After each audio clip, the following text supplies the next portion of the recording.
Здравейте отново от Италия.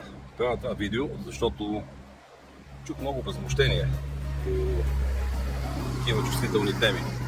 Примерно много жени се възмущават защо една жена, която прави секс с много мъже, се счита за лека жена, за курва и така нататък.